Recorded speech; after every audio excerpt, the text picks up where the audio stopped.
Hello, welcome sa Cloudy Movie Recap. Ang pelikulang ikukwento natin ngayon ay ang Megamind.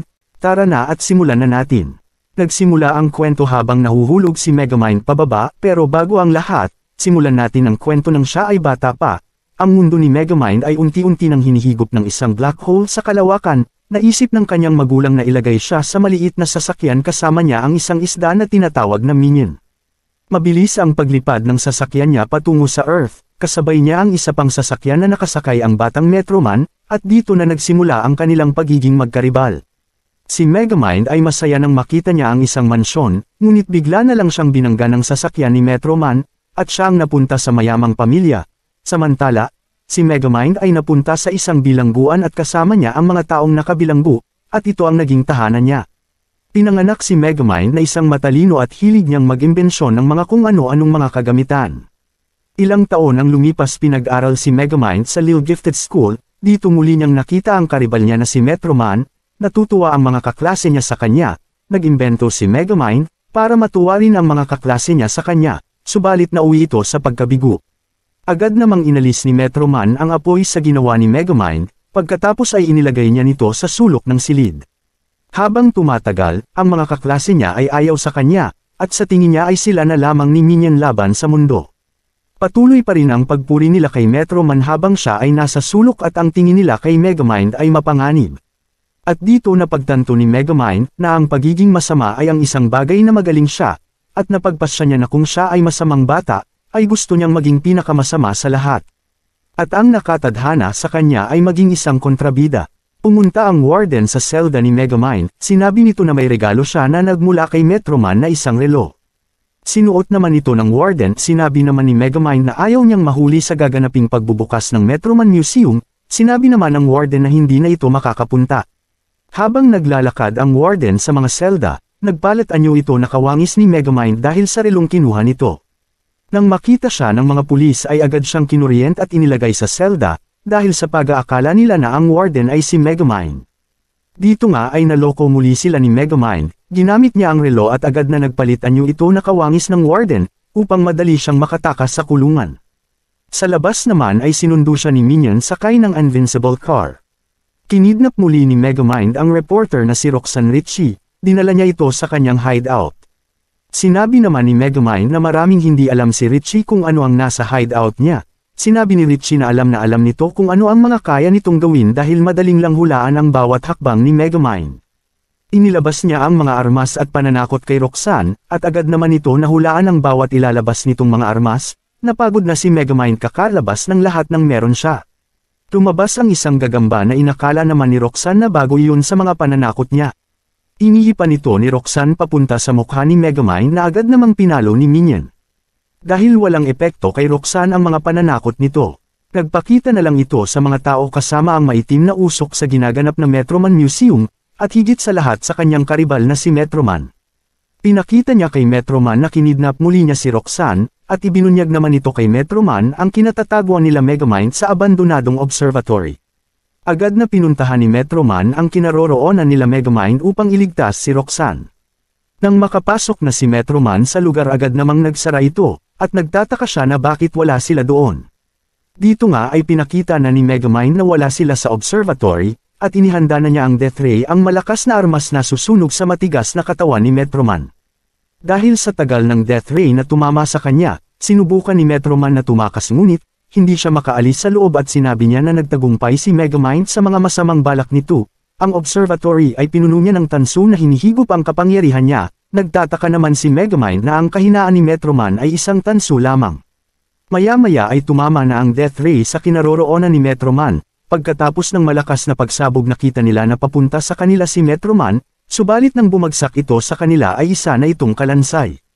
Hindi sila makapaniwala na nagawa na nilang mapatay si Metroman, naging masaya sina Megamind at Minion sa tagumpay na nakamit nila. Dahil sa pagkamatay ni Metroman, inangkin na ni Megamind ang buong syudad na Metro City, at hindi pa rin makapaniwala sila sa nangyari. Pinalitan na rin niya ang pwesto ng mayor ng lungsod, at sinabi niya na wala nang makakapigil sa kanya. Dito nga ay nagsaya sila, ginawa nila ang nais nilang gawin sa lungsod, at ang magustuhan nilang mga bagay ay kukunin nila, pati ang mga yaman ng lungsod ay nasa kanila na. Ngunit, hindi pa rin kontento si Megamind, at para bang may kulang sa buhay niya. Sinabi ni Megamind kay Minion na nasa kanila na ang lahat, at parang napakadali ng lahat, subalit hindi pa rin siya masaya. Sinabi naman ni Minion na dukutin muli nila si Roxanne upang mabuhayan siya. Sinabi naman ni Megamind na, ano pa ang dahilan ng gagawin nila kung wala naman si Metroman. Isang gabi, pumunta si Megamind sa estatwa ni Metroman, sinabi niya na pinagsisihan niya ang pagpatay niya rito. At naroon rin si Roxanne, pinuntahan niya ang lugar dahil namimiss niya si Metroman. Habang nag-e-emote si Roxanne, dumating naman ang isang lalaki na si Bernard. Sinet na ni Megamind ang oras ng mga bomba para pasabugin ang estatwa pati ang lugar. Hinulog niya ang bulaklak kasabay ang timer ng bomba. Narinig naman niya ang boses ni Roxanne, agad siyang tumakbo paalis, subalit bumangga siya sa gamit ni Bernard. Agad na ginamit ni Megamind ang kanyang relo upang iskan ang katawan ni Bernard. Pagkatapos ay ginamit rin niya ang dehydration gun para maging isang piraso ng cube ito. At dali-dali siyang nagpalit anyo bilang Bernard para hindi siya makilala nito. Dito nga ay nagkausap sila ni Roxanne tungkol kay Metroman, sinabi niya na ngayon ay patay na si Metroman, sino na ang haharap kay Megamind. Gayunpaman, naniniwala pa rin si Roxanne na may lalabas na bayani na haharap rito, at sa tingin niya na kung ang bayani hindi ipinanganak, sila ay ginagawa. Bigla naman nakaisip si Megamind ng paraan kung ano ang kanyang gagawin, ang kailangan niya lamang ay maghanap ng mga kasangkapan. Sinabi na ni Megamind kay Minion na gagawa sila ng bayani, dahil kailangan niya ng kalaban dahil siya ay kontrabida at kailangan niya ng bayani. Sa madaling salita, kung walang bayani, ano pa ba ang layunin ni Megamind bilang isang kontrabida kung walang magtatanggol sa mga tao laban sa kanya? Kumuha sila ng DNA mula sa kapa na gamit ni Metroman upang makabuo ng kasing lakas ni Metroman, at kailangan nilang maghanap ng taong busilak ang puso upang maipasa ang kapangyarihan ni Metroman. Maya-maya tumawag si Roxanne at nagpanggap muli si Megamind bilang si Bernard. Sinabi nito na natagpuan niya ang hideout ni Megamind, at nakita rin ito ang sekretong pintuan kung saan ang daan papasok ng hideout. Naroon rin ang isang lalaking cameraman ni Roxanne na si Hal Stewart. Sa pagpasok ni Roxanne, nagtataka ito kung bakit napakabilis ni Bernard makarating sa lugar. Sinabi na lang nito na naglakad siya ng mabilis nang siya ay tinawagan ni Roxanne. Natagpuan nila ang lugar kung saan pinaplano ni Megamind ang mga gagawin niya. Tinawagan niya si Minion para palabasin ang mga robot nito. Sa paglabas ng mga robot niya agad naman kinuha si Bernard. Kinuha ni Roxanne ang baril sa sahig na nabitawan ni Minion. Maya-maya ay nag-agawan sila nito at aksidenteng napakawalan nila ang bala ng baril. Tumama ito sa iba't ibang bahagi ng hideout hanggang sa lumabas ito at tumama sa ilong ni Hal. Sa paglabas nila sa hideout niya, dito nga ay nakilala niya kung sino ang natama ng DNA ni Metroman. Tinawag naman siya ni Roxanne na partner dahil matapang nilang hinarap ang mga robot ni Megamind. Sa pagyakap ni Roxanne kay Megamind, nakaramdam siya ng saya sa puso niya at unti-unti na niyang nagugustuhan si Roxanne. Pinuntahan nila ang tahanan ni Hal, pinatulog nila ito gamit ang isang pamalo. Hindi nagtagal, nagliwanag ang higaan nito at umepekto na ang DNA sa katawan niya. Nagbago ng anyo sila Megamind at Minion, at nagpakilala sila kay Hal na sila ang mga magulang niya na nagmula sa kalawakan. Sinabi ni Megamind na pinadala siya sa Earth, upang ituro sa kanya ang tungkol sa katarungan, karangalan at maharlika. Hindi naman makapaniwala si Hal sa nangyari. Sinabi ni Megamind na nakatadhana siyang maging isang bagong bayani ng lungsod ng Metro, at kailangan nitong labanan si Megamind. Tinuruan niya si Hal kung papaano maging bayani at kung papaano ito lumipad ng mabilis katulad ni Metroman, ngunit hindi pa rin kontento si Megamind, dahil sa tingin niya ay walang pag-asang maging hero si Hal. Kasabay ng pagtuturo niya kay Hal, si Megamind bilang Bernard, ay lumalabas kasama si Roxanne, at ang dalawa ay nagkakamabutihan na sa isa't isa. Sa mahabang pagsasanay ni Hal, ibinigay na ni Megamind ang costume nito at binigyan siya ng pangalan, at ang itatawag sa kanya ay Titan. Nagtalo ang dalawa dahil napapansin ni Minion na nagbabago na si Megamind dahil kay Roxanne. Ang pagtatalo ay nauwi sa pagkakahiwalay nilang dalawa, at sinabi nila na hindi nila kailangan ang isa't isa. Nakilala ni Roxanne ang nilikhang bayani ni Megamind, kinuha niya ito at dinala sa isang mataas na gusali. Tinanong niya si Titan kung sino ba talaga ito. Tinanggal niya ang kanyang maskara at agad naman ni Roxanne nakilala ito. Hinawakan niya ang kamay ni Roxanne at sinabi niya na sila ay mag-asawa. Sinabi naman ni Roxanne na walang sila at hindi mangyayari iyon. Dahil sa mga sinabi nito nasaktan at nagalit si Hal, lumipad ito at umalis. Iniwanan nito si Roxanne sa taas ng gusali. Sa masayang usapan nila, nauwi ito sa paghahalikan nila. at aksidenteng naikot ni Roxanne ang relo ni Megamind, bumalik siya sa tunay ng anyo habang naghahalikan, nabigla ang lahat ng tao sa restaurant sa kanilang nakita. Nang makita ni Roxanne na si Megamind ang nasa harapan niya ay agad niyang tinulak ito, natakot at naaligaga si Megamind, inikot muli niya ang relo niya upang makabalik sa katauhan ni Bernard, kinausap ni Megamind si Roxanne, ngunit galit na galit ito sa kanya dahil sa mga pangluloko nito sa kanya, sinabi niya na sa tingin ba ni Megamind ay magiging sila. Nalungkot ng sobra si Megamind sa mga narinig niya mula kay Roxanne, at dito na napagtanto na hindi sila maaring magsama. Kinabukasan, nang bulumuli si Megamind sa mga tao sa lungsod, hinanap niya si Titan upang labanan siya hanggang sa lumipas ang oras at hindi ito nagpakita sa kanya. Nainip si Megamind kakahintay kay Titan, pinuntahan niya ito sa tirahan niya, doon nga ay nakita ni Megamind sa loob ng tahanan nito na may mga ninakaw itong mga pera at gamit. Agad na nagalit si Megamind dahil hindi ito ang ninanais niyang mangyari sa kanyang nilikhang bayani. Sinabi naman ni Hal na ayaw na niyang maging bayani dahil ayaw naman sa kanya ni Roxanne, at puro trabaho ang ginagawa ng pagiging bayani, at ano pa ang dahilan niya kung ayaw sa kanya ng babaeng gusto niya. Kaya napagpas siya niya na magsanib puwersa sila ni Megamind, at pamumunuan nila ang buong lungsod. Hindi makapaniwala si Megamind sa mga sinabi ni Titan, dahil doon ay ibinunyag na ni Megamind na siya ang nagbigay ng kapangyarihan dito, at siya rin ang lalaking kadate ni Roxanne. Sa pangluloko ni Megamind, nagalit ng sobra si Hal sa mga ibinunyag nito. Sinugod niya si Megamind at naglaban sila sa lungsod, at habang naglalaban sila ay patuloy pa rin sa pang-aasar si Megamind kay Hal, hanggang sa humantong ito sa pagkatalo ni Megamind. Sinabi naman ni Megamind na dalhin siya nito sa kulungan, subalit sa sobrang galit ni Hal, gusto niyang patayin ito, at buti na lang ay nakatakas siya sa kamay ni Hal, subalit, hinabol pa rin siya nito hanggang bumagsak si Megamind sa kalsada. Sa pagdating ni Hal ay agad namang tinawag ni Megamind ang mga robot nito upang ikulong si Hal sa bilog na tanso. Gayunpaman, walang epekto kay Hal ang tansong bola sa kanya, at madaling sinira niya lamang ito. Pagkatapos ay ibinato niya ang bola sa kinaroroonan ni Megamind. Nagpasalamat ang mga tao sa ginawang pagtalo ni Hal kay Megamind, dahil inakala nila na isang bayani ito, tinanong siya ng isang lalaki kung ano ang pangalan nito. At nagpakilala siya sa mga tao na siya si Titan. Maya-maya ay pinitik nito ang lalaki na agad namang tumalsik. Pinuntahan ni Megamind si Roxanne upang humingi ng tulong dito, dahil hindi tumalab ang tansong bola kay Hal. Sinabi nito kay Roxanne na balak ni Hal sirain ang lungsod. Tinanong niya si Roxanne tungkol kay Metroman, kung may alam ba ito kung saan pwede itong magtago katulad ng isang hideout. Sinabi naman ni Roxanne na may isang lugar siyang alam kung saan pwede nilang makita si Metroman. Dito nga ay natagpuan nila ang isang sekretong tahanan sa ilalim ng lupa, at naroon ang mga gamit tungkol kay Metroman. Maya-maya ay nakita na nila si Metroman at buhay ito. Hindi makapaniwala ang dalawa sa kanilang nakikita dahil ang alam nila ay patay na ito.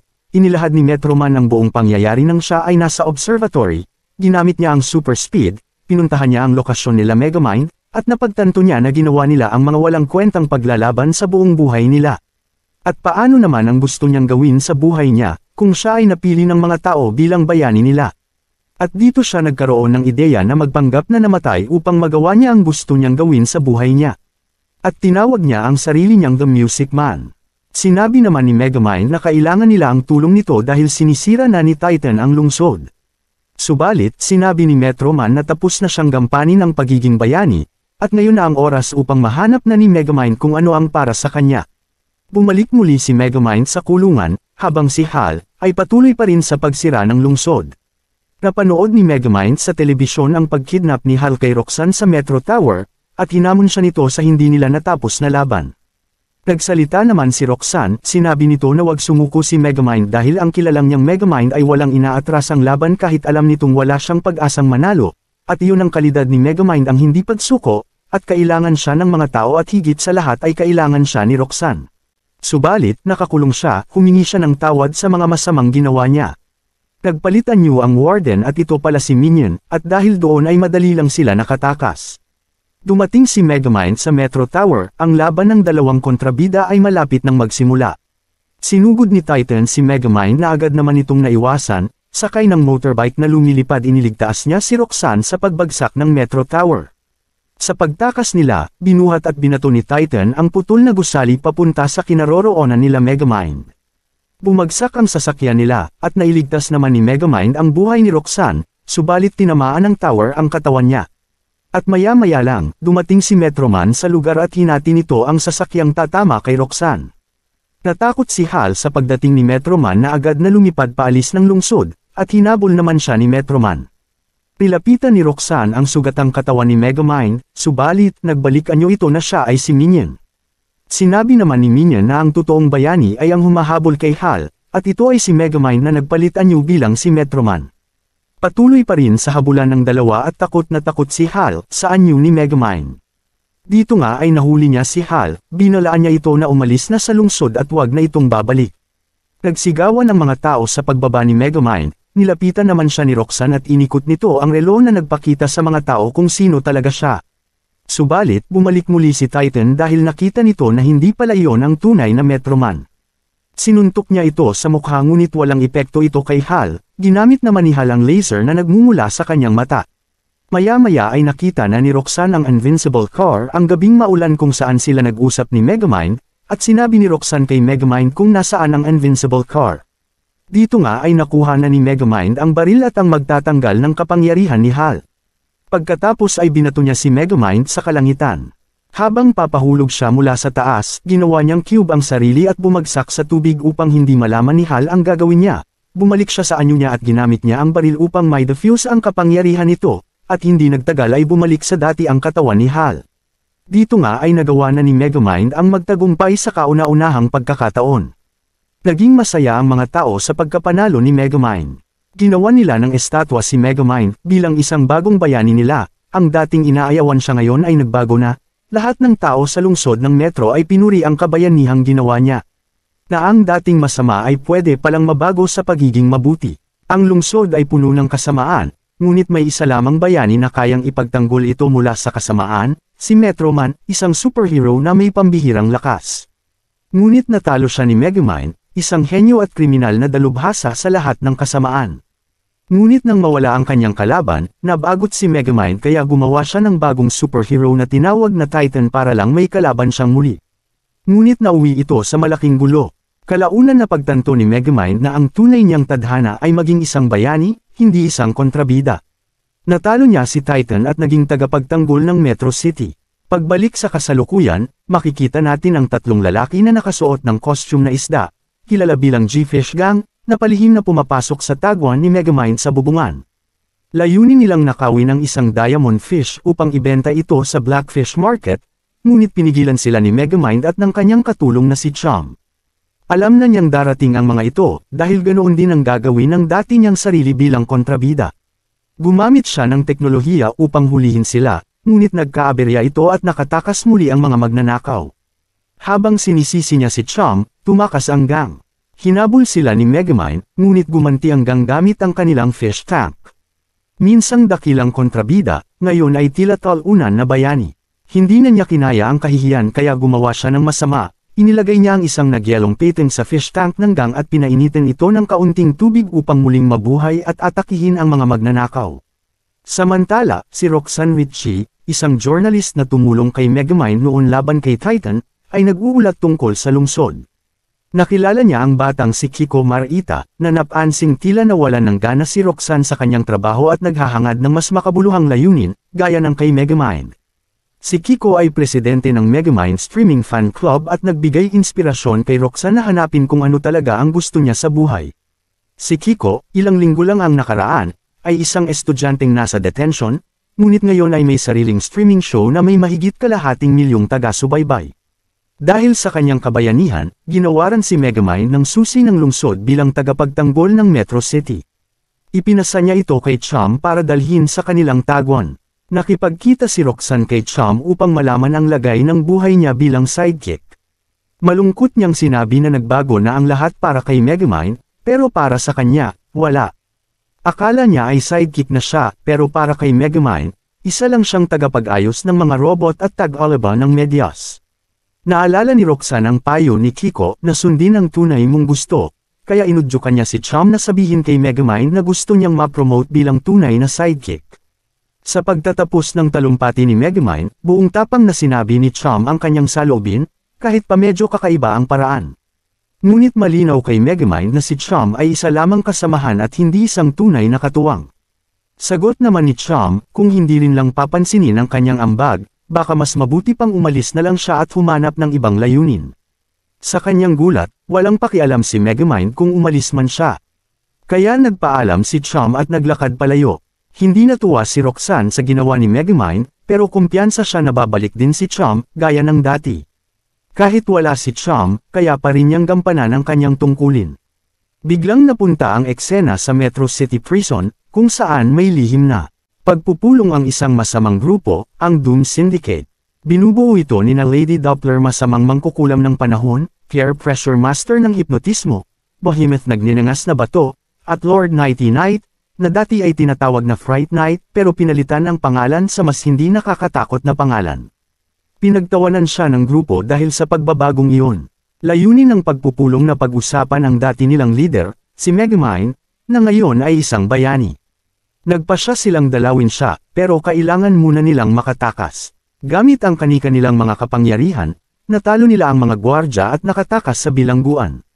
Habang nagmamaneho si Roxanne, nakipag-ugnayan si Megamind gamit ang isang tracking device na ibinigay niya sa kanya. Nagsabi itong nasa panganib siya, kaya nagmadali si Roxanne papunta sa kanyang tagwan. Ngunit wala palang seryosong panganib, nahihirapan lang siyang buksan ang toaster. Ipinakita ni Roxanne na kailangan munang isaksak ito sa kuryente. Hindi niya alam ito dahil si Chum ang karaniwang gumagawa ng lahat. Bigla silang nakatanggap ng intruder alert, at laking gulat ni Megamind nang malamang ang mga bisita ay ang dating Doom Syndicate. Inakala niyang nandyan sila upang patayin siya dahil sa pagtataksil, ngunit sa kanyang gulat, dumating ang mga ito upang magdiwang. Akala nila ay nagkukunwari lamang siyang bayani bilang bahagi ng isang masamang plano. Napilitan si Megamind na magpanggap din na ito nga ang kanyang intensyon. Sinabi pa niyang si Roxanne ay ang kanyang masamang asawa. Hinayla siya ni Roxanne papunta sa kusina at kinompronta, bakit hindi niya sinabi ang totoo. Alam ni Megamind na kung aamin siya, tiyak na papatayin siya ng grupo. Mas ikinagalit ni Roxanne ang pagkukubli ni Megamind na kasama pala siya sa Doom Syndicate. Ipinaliwanag ni Megamind na hindi lang siya miyembro, kundi siya mismo ang nagtatag ng Doom Syndicate pagkatapos niyang makapagtapos sa Villain School. Kinuha niya ang mga pinakamasasama sa lahat ng kontrabida para buuin ang grupo. Ngunit kalaunan ay gusto niyang siya lang ang nasa sentro, kaya iniwan niya ang grupo. Nilinlang niya ang mga ito na may plano siya at tatawagan sila sa oras na sakupin niya ang lungsod, na inakala ng Doom Syndicate ay nangyari na. Ipinaliwanag niya kay Roxanne na kailangang magpanggap pa rin sila bilang masama habang nag-iisip siya ng paraan para talunin ang grupo. Nais ng Doom Syndicate na simulan na ang plano ng kasamaan, na siya rin namang plano ni Megamind noong siya ay kontrabida pa. Pero ngayong bayani na siya, kailangan niyang pigilin ang plano habang hindi pa handang lumaban. Samantala, makikita si Chum sa isang restaurant naghahanap ng trabaho. Sa kabila ng lahat ng kayang gawin, tinanggap siyang tagalinis ng banyo. Muling naghahasik ng lagim ang Doom Syndicate sa lungsod. Sinusundan sila ni Megamind, nagpapanggap na masama. Hindi hadlang ang pulisya, inutos ni Peer Pressure sa mga pulis na hulihin ang kanilang sarili gamit ang hipnotismo. Pinalaya ni Megamind ang mga pulis at tinawag ang kanyang mga robot upang ayusin ang mga nasira. Sa puntong ito, namimiss na niya si Chum habang iniisip kung paano tatalunan ang grupo mag-isa. Habang sinusubukang matulog, nakarinig siya ng malakas na ingay sa ibaba. Bumaba siya at nakita ang Doom Syndicate na nagsasagawa ng party sa kanyang bahay, kasama ang mga inimbita nilang madidilim at mapanganib na kriminal. Sa kasamaang palad para kay Megamind, inimbitahan din ng sindikato ng krimen ang Go Fish Gang, na sila lang talaga ang nakakaalam na hindi siya nagpapanggap bilang bayani, dahil pinigilan niya silang nakawin ng Diamond Fish. Dalawa sa mga miyembro ng Go Fish ang pumunta kung nasaan ang mikropono para ibunyag siya, habang ang kanilang leader ay nagtangkang hulihin si Megamind. Ngunit, nilinlang ni Megamind ang leader ng Go Fish Gang at nahuli ito gamit ang patibong, nag-transform siya bilang yelo, at ganoon din ang ginawa niya sa iba pang mga miyembro. Samantala, habang nagtatrabaho si Chum para sa bago niyang boss sa isang restaurant, napansin niyang dalawa lang ang parokyano ng kainan. Upang makadagdag ng customer, nagmungkahi si Chum na linisin ng maayos ang lugar. Pangalawa, hindi masarap ang pagkain kaya nagdisenyo siya ng automated cooking system na makatutulong sa bagong boss para mapuno ang restaurant ng mga customer.